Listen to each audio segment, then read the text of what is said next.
My name is Nadia Ellison. I am 34 years old. 8 days ago, my mother rang my doorbell for the first time in 8 years. She stood on my porch in a gray cardigan, a carry-on suitcase at her feet, a folded piece of paper in her right hand. The paper was not an apology. It was a list, handwritten, black ink, bullet points. Every bullet had a dollar sign. Total, $180,000. She did not say she missed me. She did not ask about her grandchildren. She said, and I want you to hear this exactly, we need to talk about the family's future. But here is what my mother did not know. I had been keeping a list of my own for 8 years.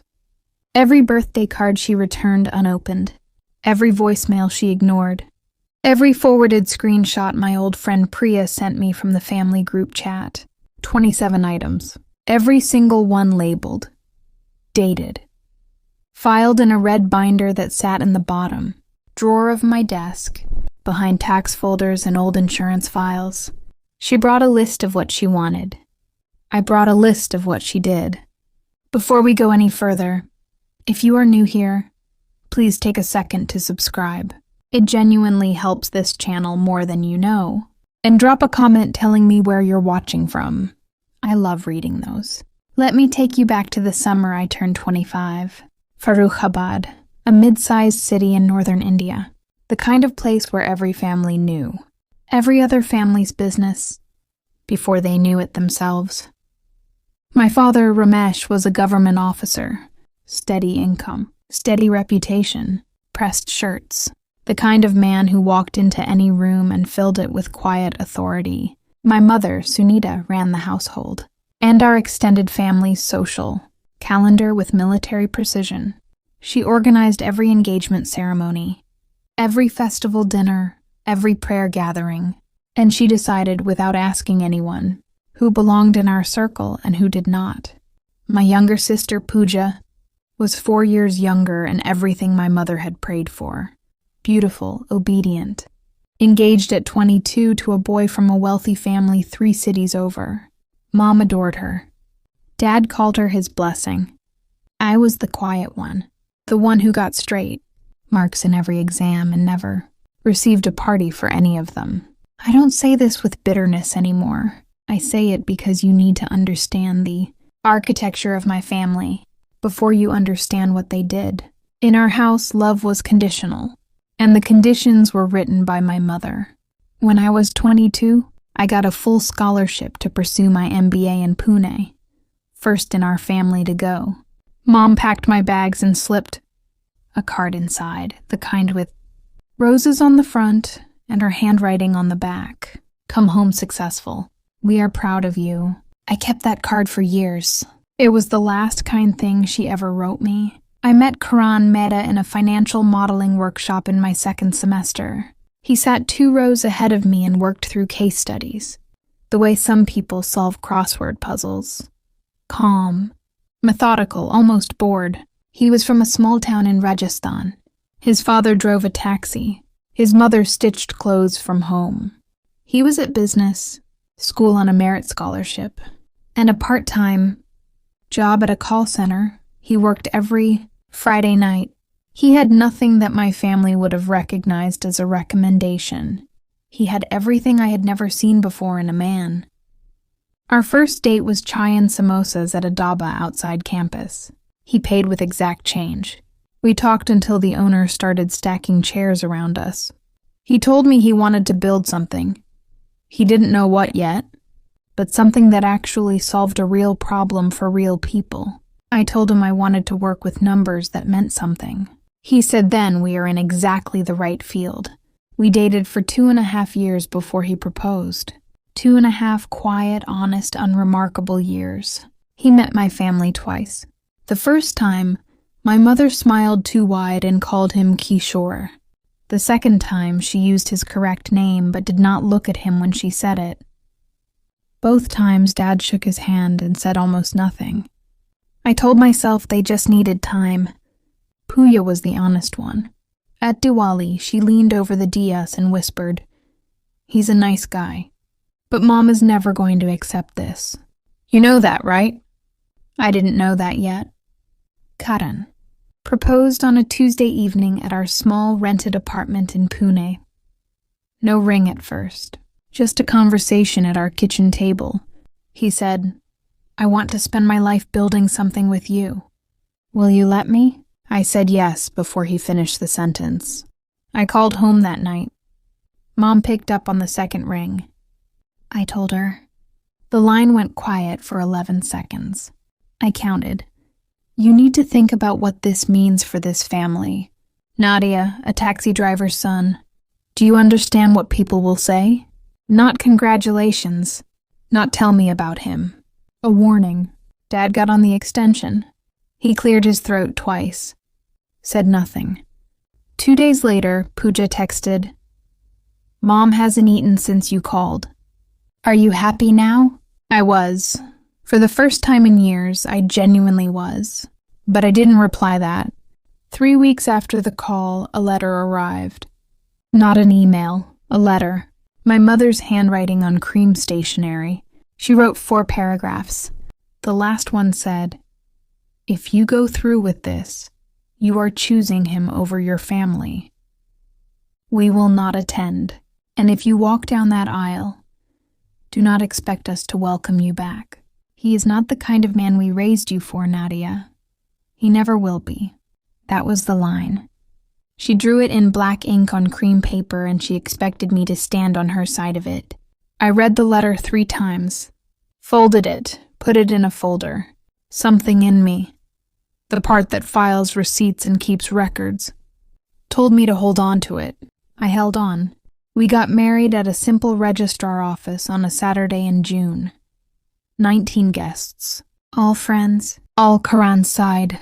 His mother, Damayanti, flew in from Rajasthan with 2 salwar, suits in a carry bag and a steel tiffin of homemade sweets. She held my face in both her hands and said, "Welcome, Beta. This family is yours now." No father walked me in. There was no walk. There was a small room, a magistrate who mispronounced my surname, and a lunch at a Punjabi restaurant, after where everyone pushed 3 tables together, and Karen's college roommate gave a toast that made everyone laugh so hard his mother spilled her lassi. My outfit cost 4,000 rupees from a boutique in camp, simple, white and gold. It fit perfectly. That night in our apartment, I sat on the edge of our bed and stared at the small bouquet of marigolds Damayanti had pressed into my hands. My hands were shaking, not from doubt, from grief. I had just gotten married, and the 2 people who raised me did not care enough to witness it. 1 week later, I mailed a card to Farrukhabad. Inside was our wedding photo. Karan and me on the registrar's steps, both of us grinning stupidly. I wrote, "We are happy. I hope someday you can be happy for us too." The card came back 11 days later. Red stamp across the front. Return to sender. I stared at that stamp for a long time. Then I opened the folder, put the card inside, wrote in red pen, "Item 2, wedding photo, returned." That was the beginning of the binder. Year 1 was the hardest. I called Mom 4 times. Voicemail every time. I left careful, short messages. The kind where you choose every single word because, it might be the last one she ever listens to. "Hi, Ma. Just calling to say hi. Karan got a job at a startup downtown. I cleared my CFA level 1. I miss you. Call whenever you're ready." She never called back. I sent a card for her birthday, a card for Dad's birthday, a card for Diwali. All 3 came back with the same red stamp. Dad sent one text in February. 4 words. "Your mother needs time." No follow-up. No second message. Pooja posted a family photo in March. Mom, Dad, Pooja, and Pooja's fiancé, smiling in the courtyard of our family home. Captioned, "Sunday lunch with my people." I was not in the photo. I printed the screenshot, not to punish myself. I printed it because I had started doing something. I couldn't fully explain. Filing things. Every returned card, every missed call log, every piece of evidence that my family had decided I no longer existed. By March, the folder became a binder. Red, 3-ring, tabbed. He is not the kind of man we raised you for. Her words played in my head at strange moments. At the grocery store, at work, at 2 a.m. when Karen was asleep. I wanted the words to stop hurting. They didn't stop, but they got quieter. And the binder got thicker. Year 2, Karan quit his job, not recklessly. He had been planning it for 7 months, building a prototype on evenings and weekends, a compliance and audit management platform for small and mid-sized businesses, the kind of software that made regulatory filings less painful for companies that couldn't afford a dedicated legal team. He understood the compliance side. I understood the finance side. Together we understood the exact problem nobody else wanted to solve. He set up a desk in our second bedroom. 1 laptop, a whiteboard he bought secondhand for 300 rupees. I came home from my analyst job every evening, made chai, and sat next to him reviewing financial models until midnight. I built the pricing structure. I wrote the audit checklists. I tested every module against real CB and MCA guidelines. Karan built the engine. I built the dashboard. Neither of us slept enough. Audit Core launched 8 months later with 6 customers and a free trial that crashed twice on the first day. That same year, I also upgraded the binder. The folder was overflowing. I bought a proper red binder, 3 rings, tab dividers for each year, red pen labels on every item. Tab 1, year 1, 8 items. I was not building a case. I was not planning anything. I was doing what I had always done, keeping records. Because I was a financial analyst, and financial analysts do not discard documentation. But I did start numbering the items, and I did start writing the date on each one. Because numbers don't lie, and neither would I. Zara and Arian arrived on a Wednesday morning in November. 4 minutes apart, Zara screamed for 3 hours. Arian slept through all of it. Karan cried. I had never seen him cry before. He held 1 baby in each arm and stood by the hospital window and said, "They are going to know, every single day, that they are loved." Damayanti flew in the next morning. She stayed 3 weeks. She cooked. She cleaned. She rocked Arian at 3 a.m. while I fed Zara. She brought hand-knitted blankets, yellow and white, and small silver Kata bangles for each baby engraved with their birthdays. That was what a grandmother looked like. I had sent Mom the ultrasound photos 5 months earlier. Returned.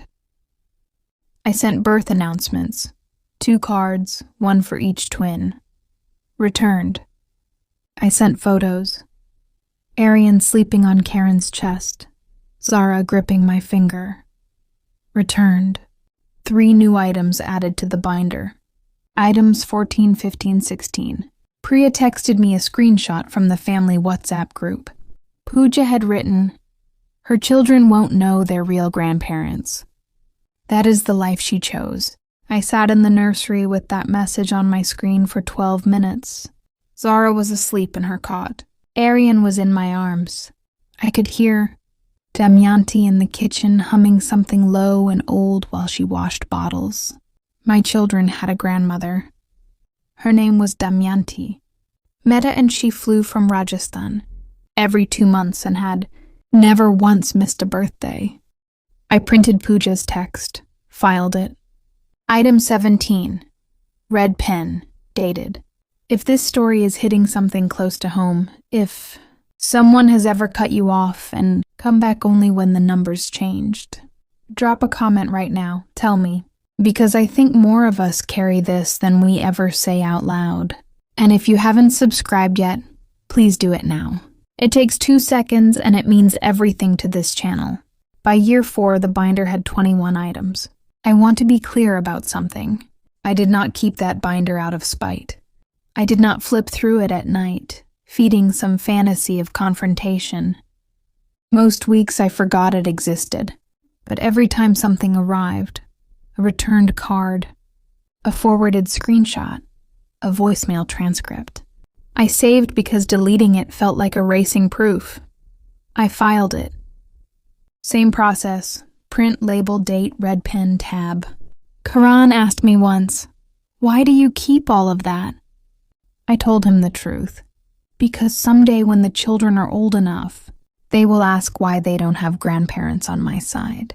And I want them to have facts. Not my version. Not her version. The receipts. He nodded. He understood receipts. He was an engineer. Engineers keep build logs. By then, Audit Corps had 14 employees. We had moved into a real office in the Bandra Kurla complex. Karan worked 60 hours a week.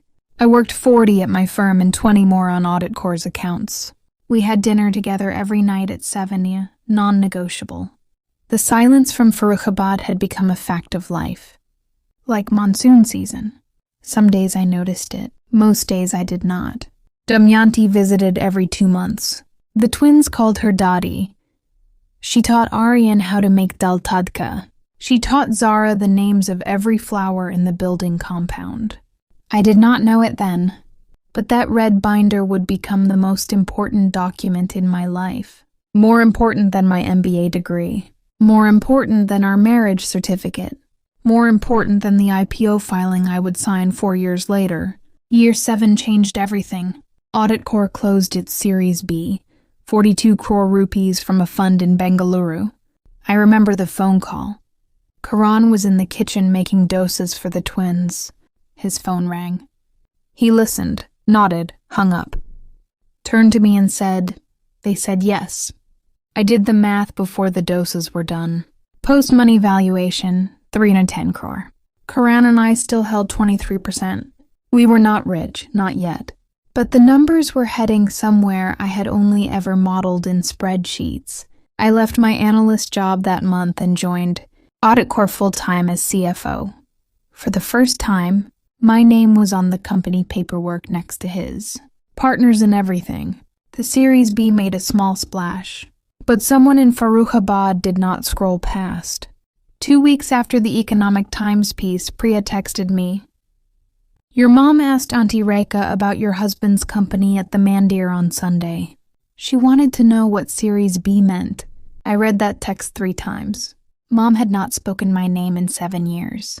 She didn't know what Series B meant, but she wanted to.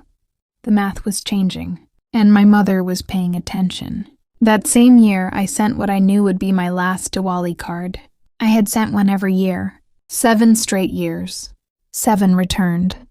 But this time I tucked a photo inside. Zara and Aryan at their school's annual function. Matching outfits. Zara had lost her front tooth. Aryan was grinning so wide his eyes were nearly shut. On the back of the photo, I wrote, "They ask about you sometimes. I tell them you live far away." It came back in 9 days. But something was different. The envelope had been opened. The flap was creased. Someone had resealed it with a strip of clear tape. He wanted to keep it. She made him return it. Item 23, Diwali card. Year 7, opened and resealed. Photo viewed, still returned. I wrote the label with a steadier hand than I expected, because I had suspected for years that Dad was not the one who built this silence. Mom was the architect, and the blueprint was simple. If she couldn't control who I loved, she would erase me entirely. The WhatsApp screenshots arrived on a Monday evening. Priya called, sounding rattled. "Nadia, Pooja accidentally added me to the family group. Wrong number." I was in it for 2 days before they noticed. I screenshotted everything. She sent 8 screenshots. I read them in the car outside Aryan's cricket practice. Pooja. Their company was valued at 310 crore last round. I've been tracking the filings. If they IPO, we're looking at 2,000 crore minimum. Mom, how do we approach this? She won't listen to me directly. Dad. Maybe I should call first. Feel her out. Mom, no need. I need to go in person. With a real plan. Pooja. Make a list. Be specific. She's a numbers person. She'll respond to numbers. Mom, how much should we ask for? Pooja, start with the mortgage, then the medical bills, then retirement. Layer it. Make it look like family investment, not a request. Dad, this doesn't feel right. Mom, Ramesh, she has more money than this entire city block. She can afford to help her family. Dad didn't reply after that. I sat in the car with the engine off. The dashboard clock read 7:34. Through the windshield, I could see Arian on the field, chasing a ball twice the size of his head. My hands were shaking, not from sadness, from clarity. 8 years of silence, 8 years of returned cards, 8 years of ignored grandchildren and a cream-colored letter that said, "Do not come back." And now that the numbers had changed, they wanted to approach with a plan. I drove home, printed the screenshots, filed them. Item 26, family group chat. Financial tracking. Reconnaissance confirmed. If someone showed up in your life only after the numbers changed, I need to hear your story. Drop it in the comments below. And if you haven't subscribed yet, please do it now. It takes 2 seconds and it means everything to this channel. Audit Corps went public on a Thursday in September. Karan and I stood in the exchange hall in Mumbai. Him in a charcoal suit, me in a navy sari. We watched the stock open at 180 rupees per share. By noon it hit 195, by close, 214, market cap, 2100 crore. We held 11%. Net worth on paper, 231 crore. I didn't know what to do with that number. It didn't feel real. It felt like a spreadsheet cell with a formula error. Too many zeros. But the zeros were right. I had checked the formula. That was literally my job. Economic Times ran a feature. Mint called for a comment. CNBC TV 18 did a segment. 2 founders, side by side, equal. Karan and I celebrated with room service biryani in our hotel room that evening. He fell asleep on the couch at 9:30, still in his suit jacket. I stayed awake. Not because of the IPO. Because of what I knew was coming next. I checked my phone. 6 missed calls, 1 from Farrukhabad, 1 from Dad, 2 from a number I didn't recognize, 1 from Mom. I did not call back. I set the phone face down and stared at the ceiling. 8 years, 231 crore. And suddenly, I was worth knowing again. Dad's voicemail arrived the next morning. His voice was older, thinner. The careful cadence was the same. A man who measured every word like he was estimating weight. But underneath it, something had cracked. Nadia Beta, I saw you on the news. You and Karen at the exchange. I didn't know what to say, so I'm calling. I'm proud of you. I have always been... A long pause. Your mother wants to talk. She has some things she wants to discuss. Please call her when you can. He cleared his throat. I love you, Nadia. I played it 3 times. Beta. He hadn't called me that since I was 15. But then I listened again. Listened to the structure of it. He called after the IPO, not after the wedding.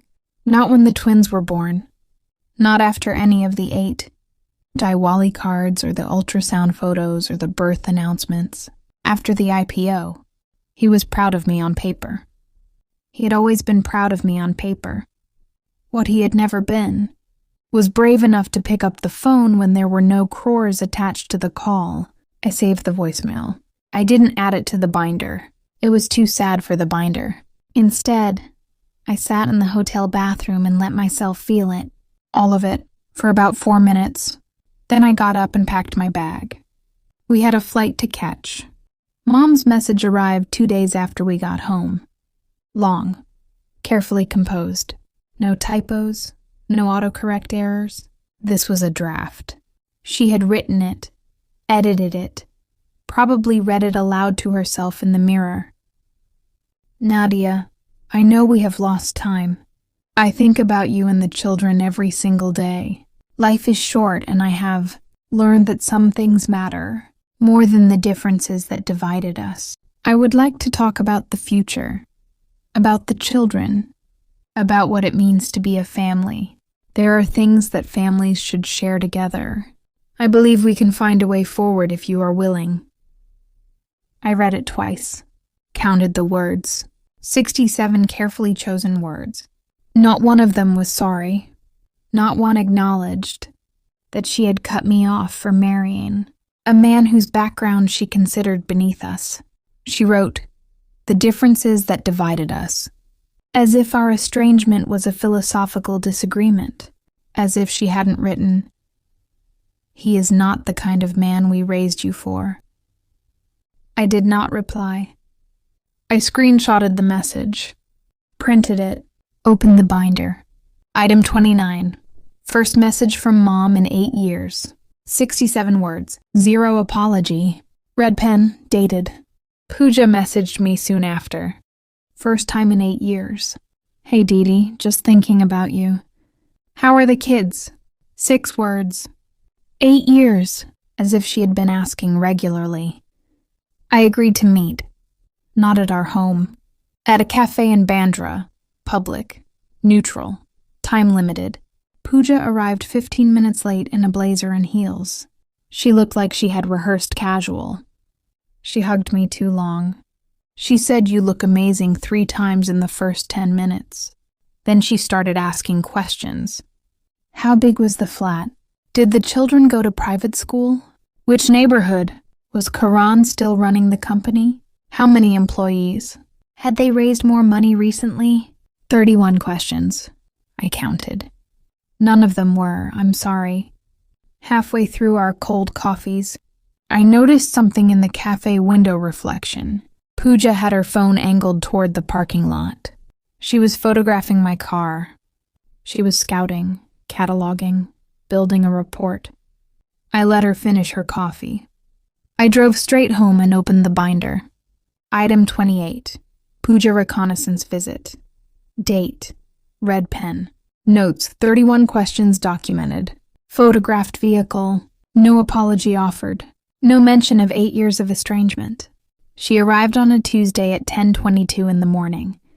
I was standing at the kitchen window, drying a glass when I saw the cab pull up outside. She got out slowly. Gray cardigan, black trousers, the same small pearl earrings she had worn to every prayer gathering since I was a child. A carry-on suitcase worn at the corners. She stood on the pavement for a full 30 seconds before she walked up the path. The doorbell rang. I opened it. We stood 3 feet apart. She looked older, more gray, lines around her eyes that hadn't been there 8 years ago.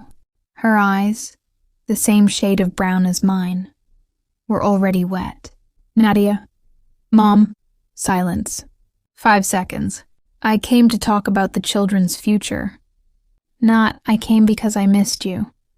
Not, I came because I was wrong. Not, I came because I love you.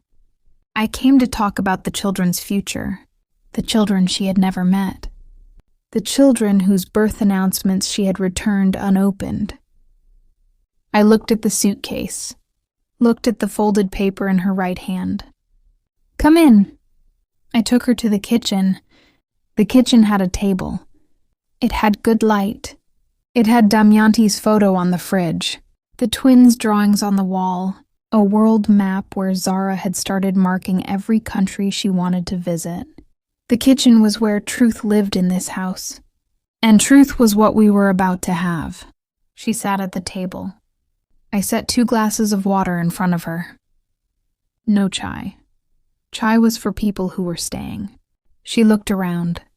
Her eyes stopped on the fridge, on Damayanti's photo, her holding Zara and Arian on her lap at the beach, all 3 of them laughing.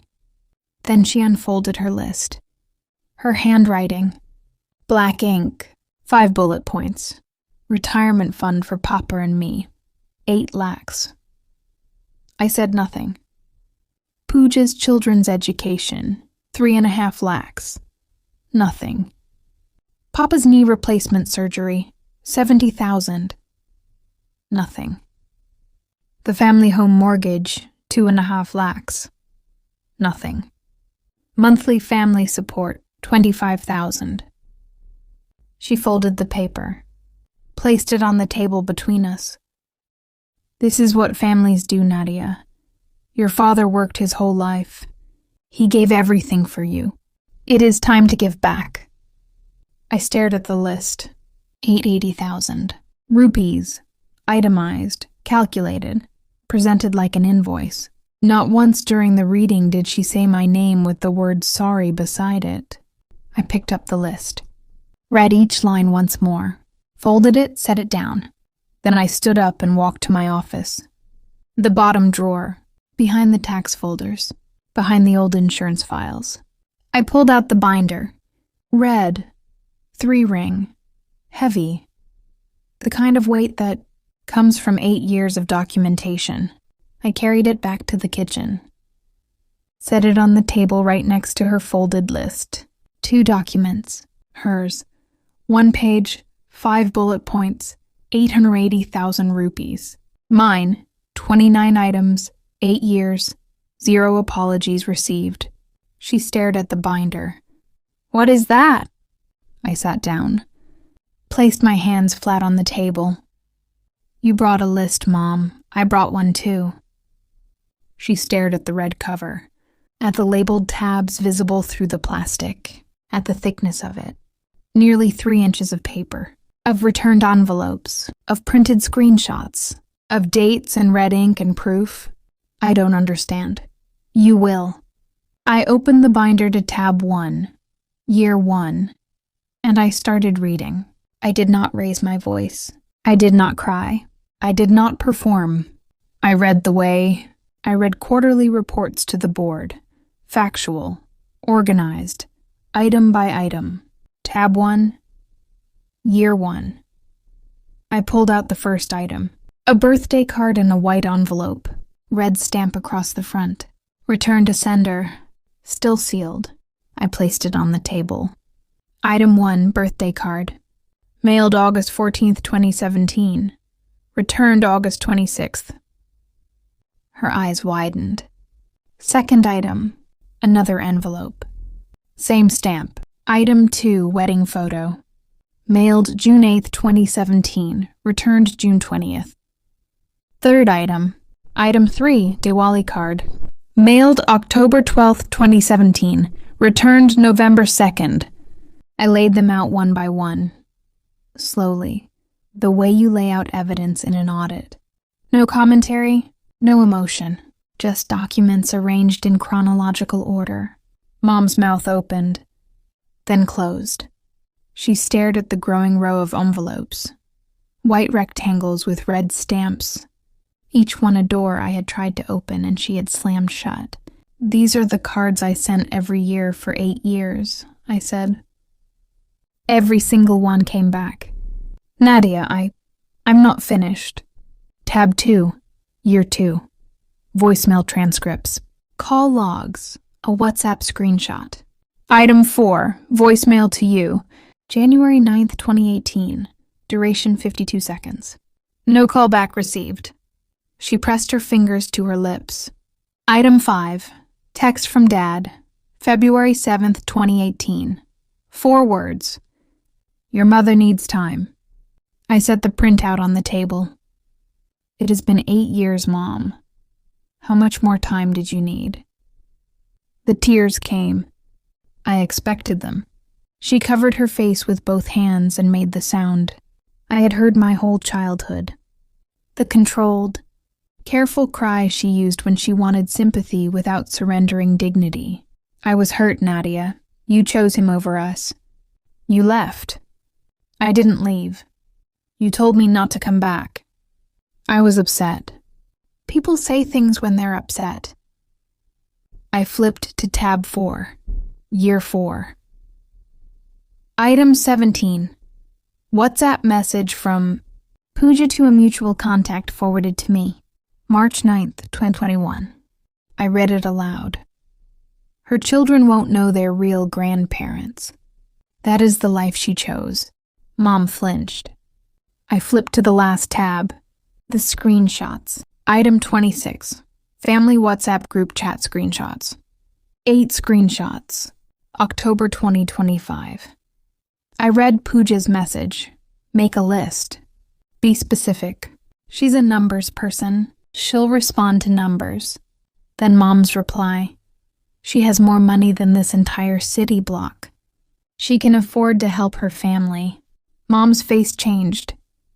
The theatrical tears dried up. Something harder surfaced. Anger, not guilt. Anger. You had no right to read that. I looked at her. Level, steady. You had no right to return my children's photos. The kitchen went quiet. I reached for one specific item. Tab 5, Year 7. The envelope was slightly different. The flap was creased. The glue had been cut and resealed with a strip of clear tape. I held it up. Item 23, Diwali card. Year 7. Inside this card was a photo of Zara and Arian at their school function. On the back I wrote, "They ask about you sometimes. I tell them you live far away." I set the envelope on the table. This card was opened. Someone looked at their photo, looked at their faces, then sealed it back and sent it back. Mom's jaw tightened. Who opened it? Silence. Dad opened it. He wanted to keep it. And you made him return it. She stared at the envelope, at the tape. Then something shifted in her face. Something real. She whispered, I was afraid. If I let him keep it, if I let any of it in, I would have had to admit I was wrong. That I lost 8 years. That I pushed away my own grandchildren because I was too proud to. She stopped, swallowed. For 1 second, maybe 2, I saw something genuine underneath the armor. Actual fear, the kind that lives under anger for so long it forgets how to breathe. Then it was gone. Her chin lifted. But you still chose him over your family. The moment of honesty evaporated. Gone before I could hold it. I placed her list on the left side of the table. I placed the binder on the right. Your list. It's 80,000 rupees, 5 bullet points. No apology. I tapped the binder. My list, 29 items.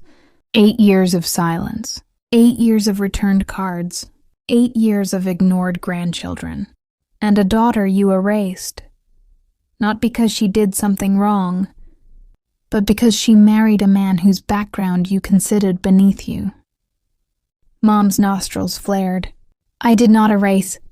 You told the Mandir network that I abandoned you. You let Pooja tell our friends that my children had no real grandparents. You tracked my husband's company for months. And then you came to my door with an itemized invoice. I closed the binder. The metal rings clicked shut. You didn't come here because you missed me. Mom, you came here because the numbers changed. She stood. The chair scraped against the tile. After everything we sacrificed for you growing up, this is how you repay us? You raised me. That is not a debt. That is what parents do. We gave you everything. You gave me a card that said, "Come home successful." Then you told me not to come back. She had no answer for that. You said he was not the kind of man you raised me for. But for 8 years, his mother was the only grandmother my children ever knew. The words sat in the kitchen like smoke. She heard them. I watched them land. The flat door opened. Karan walked in. Keys in one hand, laptop bag over his shoulder. He saw Mom at the table. He saw the binder. He saw me. He didn't speak. He set his bag on the counter, walked to where I was sitting, put his hand on my shoulder, sat down next to me. That was all. No words, no confrontation, no drama. Just a man sitting beside his wife because she needed him there. Mom looked at Karan, the man she had refused to accept. He was wearing a plain shirt and worn sneakers and a watch that cost less than her pearl earrings. There was nothing flashy about him. He was just a man. A good man, a father, a husband, his hand on my shoulder saying everything without opening his mouth. She understood. I did not need the Mather family. I had already built my own. I spoke quietly. The way you deliver a final number on a balance sheet. Factual, complete. No. Revisions pending. Mom, I will not give you money. She opened her mouth. Not because I cannot. Because the moment I hand you a check, you will tell yourself and you will tell Pooja that this is what family does. That the silence was a misunderstanding. That the 8 years were just a difficult chapter. They were not a difficult chapter. They were a choice. Your choice. Every returned card. Every ignored voicemail. Every photo of your grandchildren you looked at and sent back. Those were not accidents. Those were decisions. I held out her list. If you want to know your grandchildren, really know them. Not as a line item in a financial plan. It starts with an apology. Not to me, to them. And it doesn't start today. It starts when you are ready to mean it. She took the list. Picked up her suitcase. Walked to the door. She stopped. Turned around. Opened her mouth. Closed it. Walked out. The door clicked shut. Not a slam, a click. The sound of someone leaving who knew she had lost. Something she could never buy back. If someone showed up in your life only after the numbers changed, I need to hear your story. Drop it in the comments below. And if this reminded you that your worth was never, ever about the money, share this with someone who needs to hear that today. 2 weeks passed. Karan and I didn't talk about Mom much. Not because we were avoiding it. Because there wasn't much left to say. She had come with a list. I had shown her a binder. She had left without apologizing. The accounting was settled. The twins didn't know she had visited. They were at school both times. I preferred it that way. They would learn about Sunita when they were old enough to understand that some people only see you when the light is favorable. Dad called on a Wednesday morning. Nadia, your mother told me what happened. I waited. I should have opened that door for you 8 years ago. I should have picked up the phone the day the twins were born. I should have done a lot of things I didn't do. His voice cracked. I'm sorry. Not because of the money. I don't want your money. I want to know my grandchildren. And I want to know if you'll let me try. I was quiet for a long time. 17 seconds. I counted. I believe you, Papa. But believing you and trusting you are two different things. We start slow. Phone calls, no visits yet. Just talking. He agreed. That's more than I deserve. It's exactly what you deserve. Not more, not less. We hung up. I went back to work. Pooja sent one message. 3 words, you could have helped. I didn't reply. Some messages are their own answer. Mom did not call. Did not write. The silence returned. But this time it was hers. I had said everything I needed to say. The next move was hers. The binder sat in the bottom drawer. 29 items. 8 years. I did not add a 30th. I hoped I never would. Here is what 8 years of silence taught me. Family is not the people who share your last name. Family is not the people who show up when your net worth changes. Family is the people who show up when your world is small and your second bedroom is your office, and your babies need a grandmother. The people who fly from Rajasthan every 2 months and bring hand-knitted blankets and teach your son to make dal, and teach your daughter the names of every flower in the building compound. That is family, and it was never about money. It was about showing up. That is my story. 8 years, 29 items. 1 red binder. If this story reminded you that your worth was never about the numbers, share it with someone who needs to hear that today. Drop a comment, hit subscribe, and I'll see you in the next one.